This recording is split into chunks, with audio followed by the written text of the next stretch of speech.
way to becoming a college graduate. Wouldn't even stop to talk to the average kid. The type of Latina I'd sit and contemplate marriage with.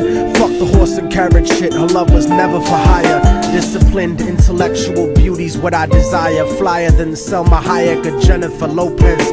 Everyone told me kicking it to her was hopeless. At first I just thought she didn't mess with broke kids. The thug niggas always talking about how they smoke kids, but the rich sniff coke kids got no play. I'm not even interested what her body language would say. Everyone around the way gave up trying to get in it, cause didn't matter how good your game was, she wasn't with it. All the block bitches was jealous but wouldn't admit it. Talk shit and deny to everyone that they did it, cause they regretted the long list of niggas that they let hit it. And no one ever gave them shit except McDonald's and Diddick. Smoking weed with thoughts of envy whenever they lit it. She spoke intelligently and they bit it, always trying to copy, but when they tried to use her vocab they sounded sloppy. She had a style all her own, respectful and pure. I was sick in the head for her and there wasn't a cure.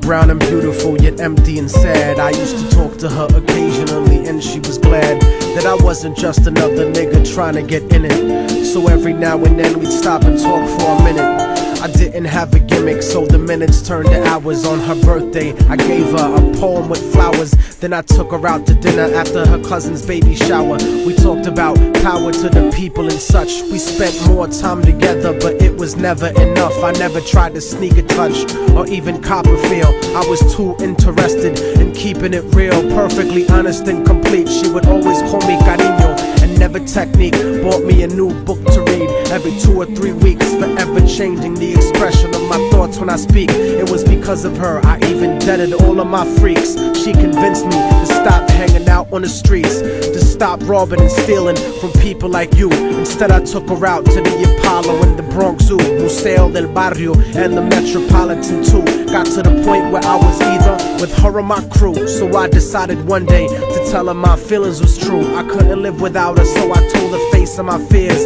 But honey's only response was a face full of tears. She could only sob hysterically, holding me tight. I tried to speak, but she wouldn't stop until I left sight. I felt like a moth who got himself too close to the light. Except I didn't burn, I turned cold after that night. Yeah. Don't you know that time waits for no man? And our fate is all planned. I'm blessed just to know you, to be loved and I'm lost just to hold you all. I can't find a reason why God came between you and I. And if I had the chance again, I'd never let you go. Hold tight to your love, cause you never know. I went on with my life, college and my career. Ended up locked up like an animal for a year, where the COs talk to you like they were the overseer. Then I got sent to the hole when my exit was near. At night in my cell, I'd close my eyes and I'd see her, hold her close in my dreams. But when I woke, she disappeared. Just an empty cell until the state gave me parole. In the summer, came back intact and on track. But the fact of the matter is I still felt cold. Even after my mother hugged me crying at home, my real niggas would catch me thinking out of my zone, fucking lots of different women. But I still felt alone, relatively well known around the New York underground. But I kept thinking of her and how we used to be down. The sound of her voice and the beautiful smell of her hair. Though gone physically, somehow it was still there. I had to do something because the shit was too much to bear.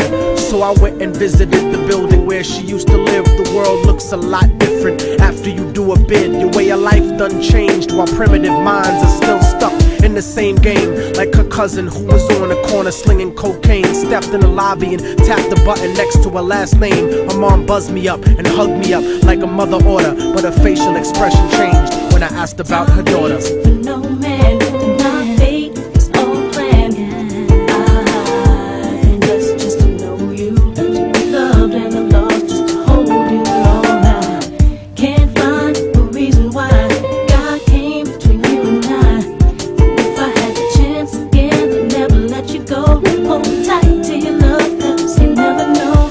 told me that there was a note for me that was left behind, and she had left it there, waiting for such a long time. I was inclined to ask about it, but she brought it up first. I saw a tear swelling up in her eye, and then she cursed. She told me where the letter was, and I started thinking the worst. Reversed my position, stepped over and opened the door, and sure enough, there was an envelope with my name on the floor. Nobody loves you more than me, cariño's what the letter said. By the time you get to read this, I'll probably be dead. But when you left in '97, a part of me went to heaven. I thank God at least I got to know what love really was.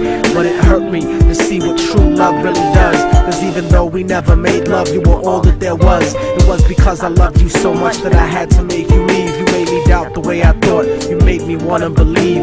And then I slipped up and I let you get close to me. It was hard to not be openly when people spoke to me. This was not the way I thought my life was supposed to be. Baby, don't you see? I had a blood transfusion that left me with HIV. Hope didn't exist for me since late in 1993. I died a virgin. I wish I could have given myself to you. I cried in the hospital cause there was no one else but you. Promise that you'll meet me in paradise inevitably. No matter what, I'll keep your love forever with me. What happened for the rest of the day is still a blur, but I remember wishing that I was dead instead of her. She was buried on August 3rd. The story ends without a sequel, and now you know our technique. Don't fucking fall in love with people. Hold the person that you love closely if they're next to you. The one you love, not the person that simply has sex with you. Appreciate them to the fullest extent, and then beyond, cause you never really know what you got until it's gone.